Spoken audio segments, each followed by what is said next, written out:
Jagjit, said Hariya Sarraf, the jeweler, polishing a gold bangle behind the counter, you have such a large family of your own. Why do you spend so much on your stepbrother, Ajit? Jagjit smiled gently. Hariyaji, I may have 2 sons and 2 daughters, but I have always thought of myself as having 3 sons and 2 daughters.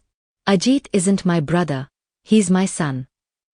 One of Hariya's craftsmen muttered under his breath, a stepbrother is always a stepbrother. Hariya nodded gravely. This man too, he said, pointing to the craftsman, was betrayed by his step-siblings. Hariya's shop was known not just for its gold ornaments, but also for lending money on interest. Jagjit often came there, for his cotton cloth shop had been struggling ever since silk showrooms began to flourish. His children were still very young. His eldest son, Surjit, was in 10th grade, and the others studied in lower classes. Jagjit bore the burden of his declining trade cheerfully, convinced that once Ajit became a lawyer, he would shoulder part of the family's responsibility. Ajit lived in another city, studying law.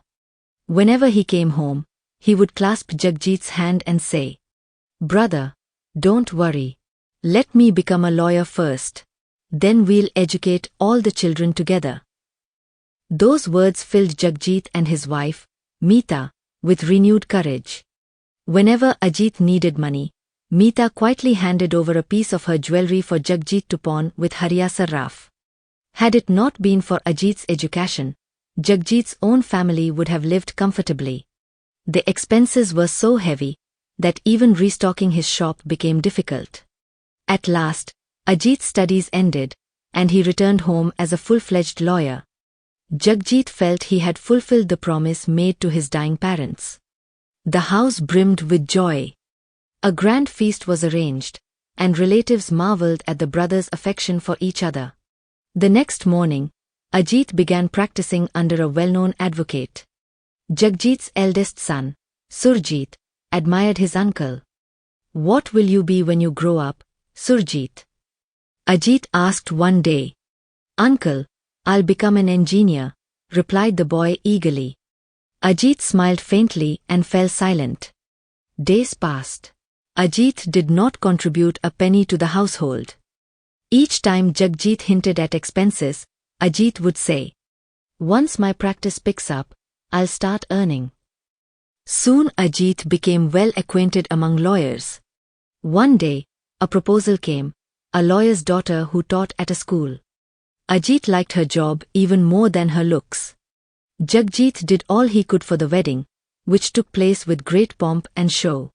After the ceremony, Ajit's bride, Sonali, asked him softly, "Your brother seems to own this whole house. Where is yours?" "This is ours too," Ajit said firmly. "I have an equal share in it." "But your brother gave you just one room, while he occupies the rest. Why don't you do something?" she persisted. Ajit explained, "His family is large, ours is small, that's why they have 3 rooms and we have 1. Sonali's eyes flashed. "Someday we'll have children too. When our family grows, which rooms will you get then?" Ajit asked sarcastically, "And what is it you really want?" "Honestly," she laughed, "the whole house." Ajit fell silent, troubled.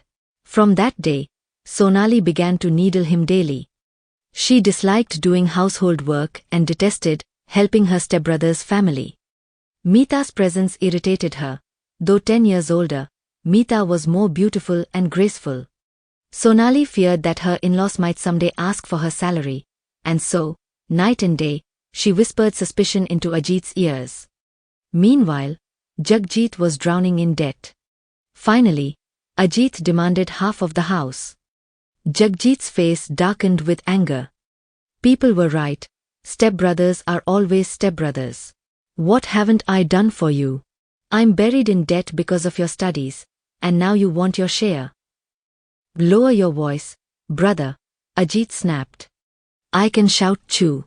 If you've spent money on me, you've also used my share of the house."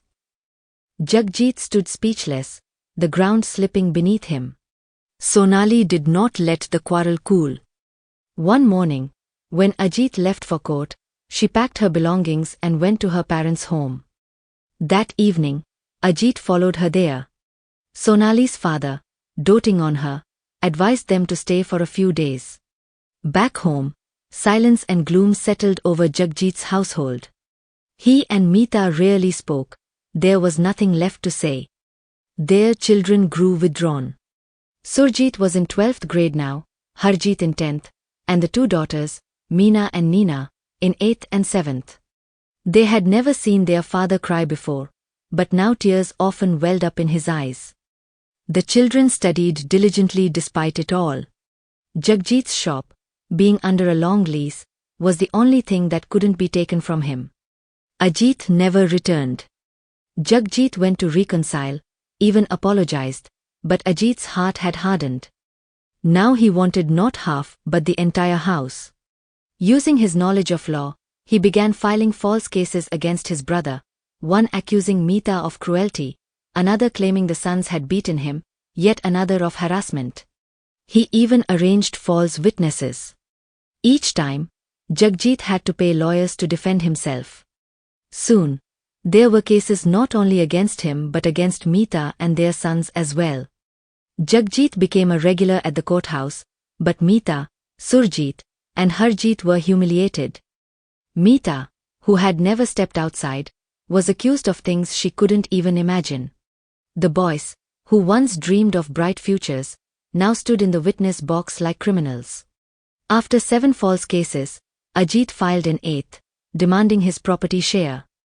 Rage boiled in Surjit and Harjeet. They often planned to kill Ajit, but Jagjit restrained them. "Have faith in God," he said. Finally, exhausted, Jagjit called a family meeting. "Let us give Ajit the entire house," he said, "if only he withdraws the cases." He spoke to his lawyer, and soon the matter reached the judge. "Your Honor," Jagjit said in court, "my stepbrother Ajit has filed 8 false cases against me. My wife and sons must appear in court again and again. Their studies are ruined. Our parents died young and left him in my care. I raised him like my own son and took loans to make him a lawyer. All he wants is a share of the house. I am willing to give him the whole house if he withdraws the cases. Please grant us this settlement." He broke down sobbing. The judge's heart softened.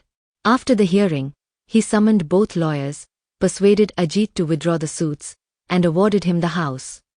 Jagjit was given 3 months to vacate. He left the courtroom relieved yet shattered.